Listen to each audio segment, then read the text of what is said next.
Hi friends, welcome to Lalitha channel. వాము బిస్కెట్లు అండి, క్రిస్పీగా ఉంటాయి. ఇలా ట్రై చేసి చూడండి, మీరు కూడా చాలా బాగా వస్తాయి. 2 కప్పులు మైదా పిండి తీసుకొని తగినంత సాల్ట్ వేసుకొని, ఇదిగోండి వాటర్ కొద్దిగా వేసుకొని చపాతీ ముద్దలా కలిపేసుకోవాలండి.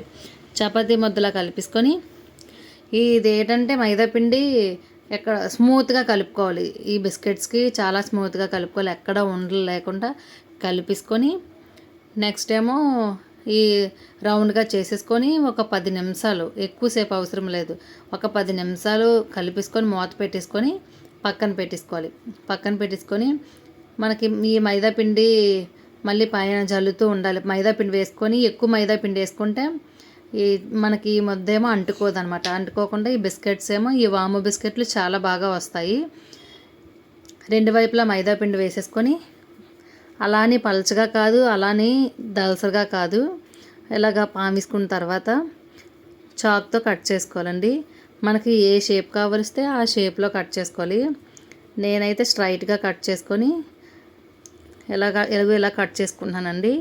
ఇలా కట్ చేసుకొని ఇప్పుడు మనం ఒక ప్లేట్లోకి ఒకటి స్లోగా తీసుకోవాలి. ఎందుకంటే మనం ఎక్కువ మైదాపిండి వేసాం కాబట్టి అంటుకోకుండా ఉంటాయి. ఇవన్నీ ఒక ప్లేట్లోకి తీసుకొని నెక్స్ట్ మనం మళ్ళీ నెక్స్ట్ ఇవి తీసుకున్న తర్వాత నెక్స్ట్ మళ్ళీ ఇలాగే చపాతీలాగా మొత్తం చేసేసుకొని ఇలా కట్ చేసుకొని ఒక ప్లేట్లోకి పెట్టుకోవాలండి. మన ఛానల్ ఎవరైనా సబ్స్క్రైబ్ చేయకపోతే సబ్స్క్రైబ్ చేసుకోండి, లైక్ చేయండి, కామెంట్ చేయండి ఫ్రెండ్స్. స్టవ్ ఆన్ చేసుకొని కళాయి పెట్టి కళాయిలోని డ్రై ఫ్రైకి సరిపడా ఆయిల్ వేసుకొని ఇక స్టార్టింగ్ ఒకటి వేసి చూడండి. ఆయిల్ వేడగానే అప్పుడు లో ఫ్లేమ్లోకి మాత్రమే, మళ్ళీ లో ఫ్లేమ్లో పెట్టేసుకోవాలి, హైలో పెట్టకూడదు. ఎందుకంటే పైన మాడిపోతే లోపలేమో ఉడకదనమాట.